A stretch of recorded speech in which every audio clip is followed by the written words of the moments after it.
Hi, I wanted to come on tonight to share a couple of journal entries. And so the first one I titled Present. And the quote says, "Slow it all down. Pause from your full calendar and long task list. Take a moment or 10 to simply be, to remind yourself that this is life, right here and right now.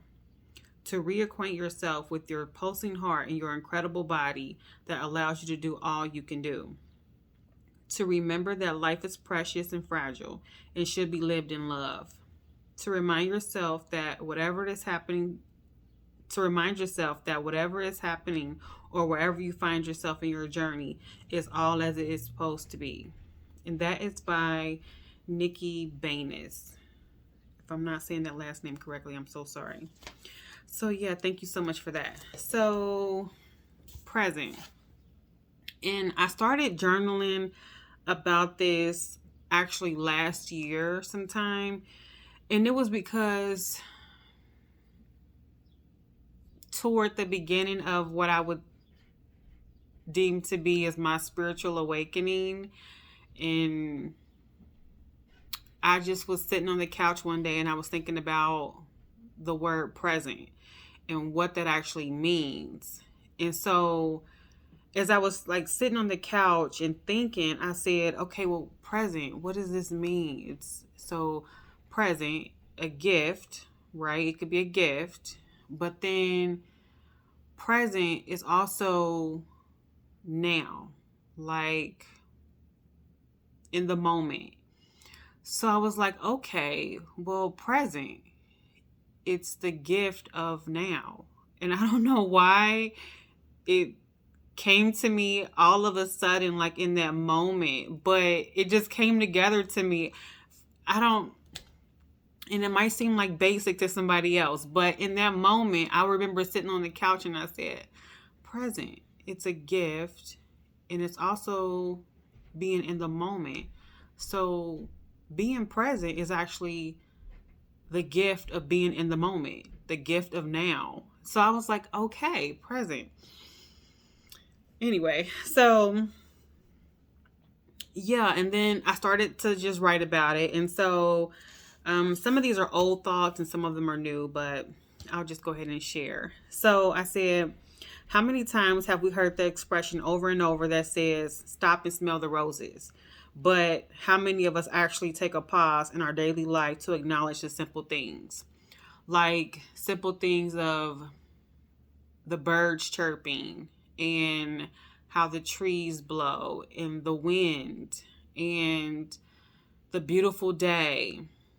And it's like, how many of us really take a pause in our day to really acknowledge these things and it just nature, just period. And so, yeah. And I feel like a lot of people just get caught up in like the day to day and their to-do list and things like that, and they don't really take a pause or a moment to like really look around at the beautiful things and the simple things that's around them. And I've been guilty of that myself, but I feel like right now with this whole hustle and grind culture, a lot of people they're not really present. And so yeah, I started to think about that further actually. And then I actually saw a video, and it was by Alan Watts. And the video was called "The Lie We Live." And my newer thoughts came from that video because it was really interesting, what he said in the video was really interesting. So I'll share a couple of the things from what he said. But one of the things he said in the video, he said, "You're always living for somewhere where you aren't. While it is tremendous use for us to be able to look ahead in this way and to plan, there is no use in planning for a future which, when you get to it, it becomes the present. You won't even be there. You will be living in some other future which hasn't even arrived yet. So in this way, one is never able to actually inherit and enjoy the fruits of one's action. You can't live at all unless you can live fully now. And I thought that was really interesting because it's so true for many of us. And I think that's why like meditation is so important, because to actually like be present in the moment without forward thinking about your next thing to do or even your next meal or the next thing, or your next day tomorrow with work or whatever it is. It's about being in the moment to like really observe and look around you and notice that you have the day, like you were given this day. And it's like we're so task oriented and future focused that a lot of us don't know how to be present, or we really struggle with being present. It's really something that we might not even really notice because we've been on autopilot for so long. So I thought that was interesting what he said in the video. And I said, I feel like this happens with a lot of adults and just people in general because our mind can't seem to calm down. And I said, one of the things that started to help me, well, a few of the things that started to help me actually. One thing I said was I noticed that I started having gratitude for my day. So, like last year, I can remember I used to just wake up like I was coming out of my depression. But it started with my transition, and I didn't realize that I was actually. It's a weird thing because I talked about me being like really depressed and things like that, but as I was coming out of my pit, I didn't even realize in the moment that I was actually coming out of my pit. It was just subtle things I started to do that I had never really done before.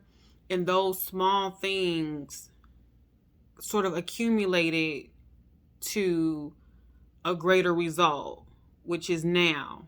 But like one of the things I started to do was to show gratitude for my day. So I remember like I would get in the shower and I would just start saying, thank you for my day. Thank you for the things that I have. Thank you for allowing me to be in a good mood. So I would like get in the shower and just start, saying those things daily. And even if I might have like a crying episode or something that day or what have you, I would still make a point to say like I'm grateful for, So I would say like maybe if you are struggling with like being present in some capacity, I would say to think about, just take like 5 minutes, 10 minutes, whatever, to just think about a couple of things, maybe 3 to 5 things that you are grateful for the day. And automatically one of the things would be that you woke up, because one of the things that really sort of stuck out to me so strongly was because I said a lot of us take for granted that the amount of people who did not wake up today, we take that for granted. And the person who didn't wake up today, they possibly more than likely had loved ones that will miss them. And today somebody may have lost a loved one, or they may have experienced something really, really traumatic, or they may have lost everything that they had. So just to wake up and to be able to open your eyes and to breathe and to use your limbs in any capacity, it's really just a gift. And I think a lot of us don't really appreciate that, So gratitude for the day, gratitude for breathing in your breath. That was something I started to do as I was sort of coming out of my pit. And then I said, another thing I started to do was, um, like, I remember I started to like take long walks and to be in nature more so that I could better. It was more about me being thankful that I was able to use my body and that, the day was given to me, but it was about being in my day and experiencing my day instead of thinking about doing something even for someone else.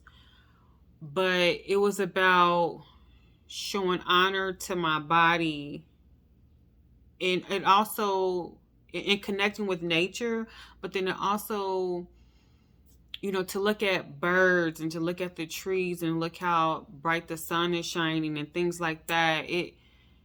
You know, it had been a while, like years and years and years since I had done that. And I think for someone, like, especially if you're someone who has or currently you're, going through some mental health challenges and things like that, I would suggest that because, just to get out and take a walk and get some fresh air and even speaking out loud, a few things you're grateful for, those things really start to help. And it might seem like, just insignificant, but gradually, those things sort of compound and have a greater effect. Is what I've come to understand for myself. So, just something to think about and to pull you in the moment as opposed to thinking about what tomorrow might bring or what even happened yesterday, but it's to actually pull you into right now and what you can do right now for yourself by honoring your mind and honoring your body and honoring just God for giving you the day. Because, we don't really, there's so many people who did not have the day today. So yeah, I just something to think about. And so I said another thing that prevents us from being present is that we lack patience. And so I said we rush to get from, so this was just one of my examples I put, but I said we rush to get from, I remember as a teenager, I used to say, I can't wait till I'm 18 and I can move out. And I did that, but I'll make another video talking about that. But anyway, yeah, we rush to 18 so we can move out of our parents' house. And then it's like, I can't wait till I'm 21 so I can drink. And then, for some, it's like, I want to have kids and be married by a certain age. And so we put these pressures on us to have things done at a certain time, or we want to reach a certain age so quickly so we can be able to do something.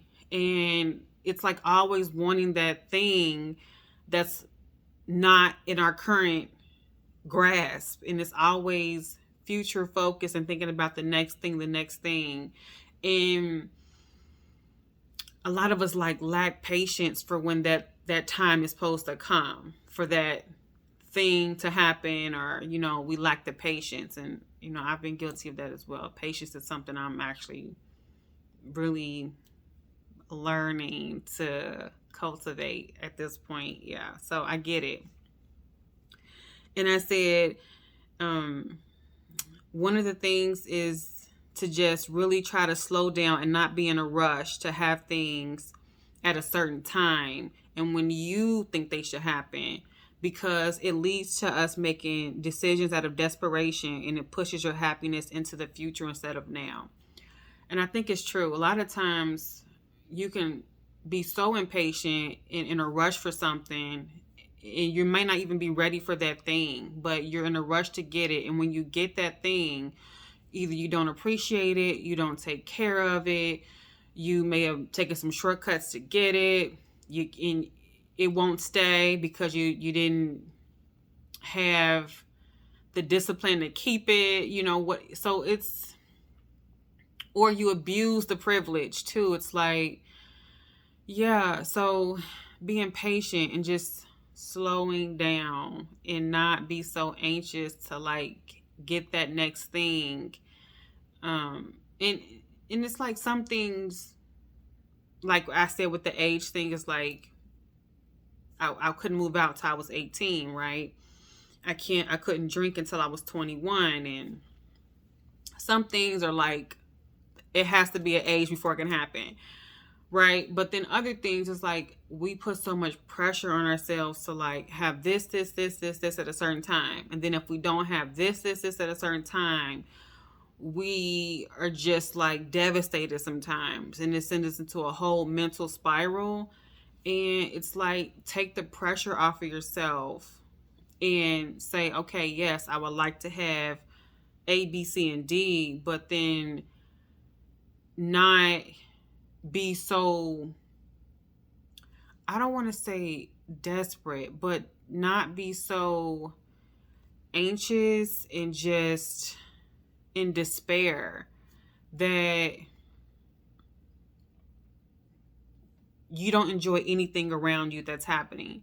And you might have really a rich life and fulfilled life, and you might also have things that you could be doing now to make your life more fulfilled, but you don't put the energy there. You just put it into looking at what you don't have right now and what you want, and it totally just subtracts from your current day. So yeah, I think just to slow down, especially like if you're a young person, if you see this, it's, slow down. Don't be in a rush to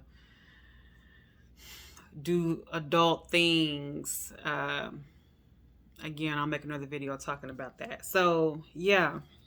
And then my other point I said was that a lot of moms and parents, we do this with our children.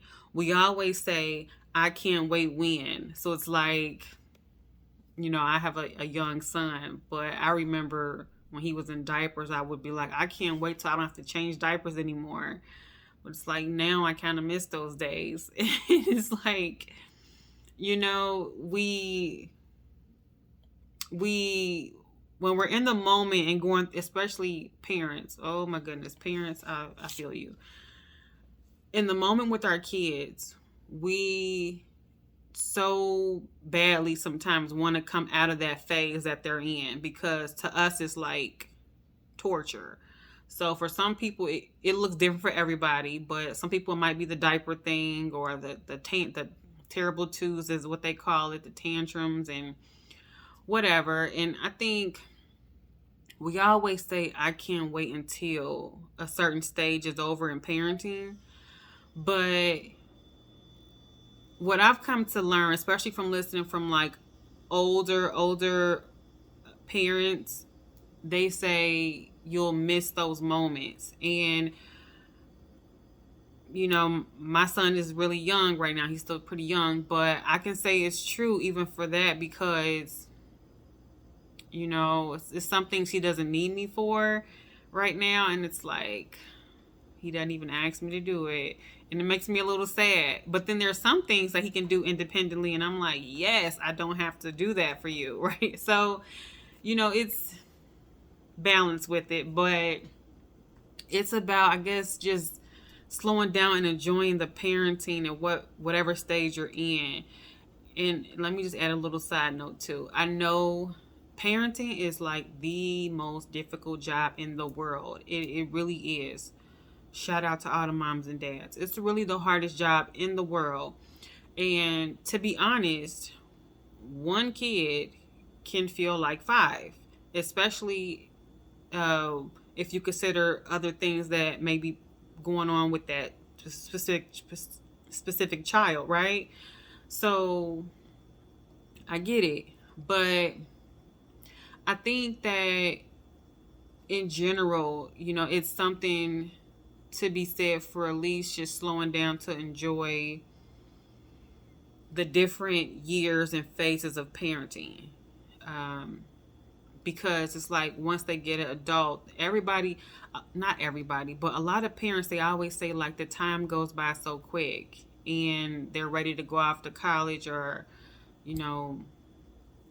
start their own families, and you look up one day and you're like, where did the time go? So I would say maybe just to slow down a little bit and enjoy some of those even tough years with your child or children, because that's the time. You can't really get that time back. They're only that age for that time. So yeah, I would say that. And then I said the lack of patience leads to current suffering unnecessarily and frustrating, always wanting something other than right now. So yeah, it's like I've been guilty of this too. I've been like, patience was not something that came to me just naturally for a lot of things, and it can be really it's a skill that has to be constantly sharpened, I would say, for sure. um yeah, but I would say to definitely try to work on just slowing down and being more present, because if you work on that, then your patience will increase for whatever thing it is that you desire, and you won't feel like you're suffering so much because you don't have that thing yet. So that's what I would say. So yeah, and then another thing I'll share too really quickly. In the video, Alan Watts, he said, human beings spend a great deal of time and emotional energy living in time which is not here, but living in an elsewhere. And he said, it's the same thing as like, what do we say about people who we say are nuts? We say somebody who is considered nuts or crazy, that they're not all here. But many people in society are living in an elsewhere. They're not present in here. So, I would say definitely careful with like the labels and things like that. But aside from that, it's like a lot of us really struggle with that. So, meditation I think is really, really important. Another thing I said that helped me too was to bring me in the present was journaling, because journaling, it brings you into your current feeling and emotions of the day, what you're feeling today. Even if it's something that happened yesterday that you're thinking about today, you're still able to process your emotions and put it on paper and put a date to that paper, so you can actually get out of what you feel for today and what's happening for the day around you. So journaling is definitely something I would say, just to bring you into the present moment is very helpful. And then one thing I had heard, Queen of Fools, she said, she talked about taking a time in, as parents, and we tell our kids to take a time out, but as adults we often need a time in. And I heard her say that, and that was like so important, like so important. So thank you so much for that. But she was saying like to take the time in to think about and ask yourself those questions of like who you are, and be able to like open up things and really put things on the table that you've never dealt with, or you kind of just shove to the back, and process some things and begin to heal. But a time in it really, it's that reflection moment. And so I think it's really helpful too. So journaling, taking the time in, meditation, long walks outside to kind of pull you into a space where you can just observe the things around you. Yeah, and just have gratitude for your day. Look at the beautiful things that God has created, and show gratitude for the things that you currently have, whatever it is. Like I said, just waking up and having the day, being able to use your body and breathing, and, just anything to pull you into the present, so that way you don't have to be so consumed with the next thing to do, even what's happening tomorrow. And one other thing I'll say really quickly too, I'll try not to make the video so long, but one thing I'll say really quickly that helped me, and this was like a long time ago, I learned this little trick. I didn't always use it though when I learned it, but now I understand the value in it more. But it was from a YouTuber. Her name is Jordan Page. And she talked about doing the brain dump. So and at nighttime before you go to bed, or in the evening when you're kind of wrapping up for the day, is to just take like a notepad or something to jot down all the things that you either want to do tomorrow or the things that you're thinking about. But anything that's like taking up space in your mind, but just write it down, do a brain dump. So that way you don't go to bed with the constant list in your mind. Yeah. And I originally heard that from Jordan Page on her channel, but then there's a movie with Sarah Jessica Parker, and I don't know how she does it. I think that's what it's called. And I remember she was talking about that as moms, we think about that. We go through our list in our mind in the bed at night, so we can't sleep. But yeah, yeah, I remember that. So a brain dump, maybe in your nightstand, just keep a pen and paper there and just write some stuff down and get it out, no matter how big or small it is. And that way, you can look at it the next day, but you don't have to like go to bed and just replay and keep your mind going and going, because again, that's like officially you not being in the moment and relaxing and that. So yeah, I just thought it was interesting. So and then like the last point I would mention is that I said being present is also letting go of the illusion of control. And I said none of us really knows when our last day is. So at the end of our day, can you say you're happy with what you've done with it? And I could say that that's true, because it's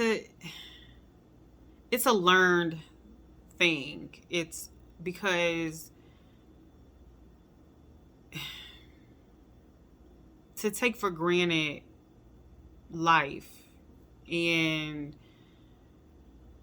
what you have around you, and it's just a lot of us, we work and work and work, and we hustle in this whole culture right now. And I think it's good to have goals and things like that. So I'm not trying to say that, but what I am saying is that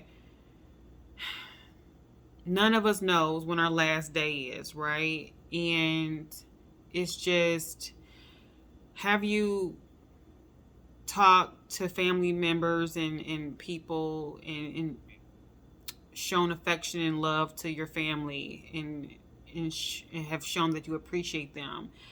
Have you been of service to anyone and showed empathy and compassion to anyone and been of service in some capacity? Have you really spent time with your children the way you would like? Or are you just, the priority has not been with that, but maybe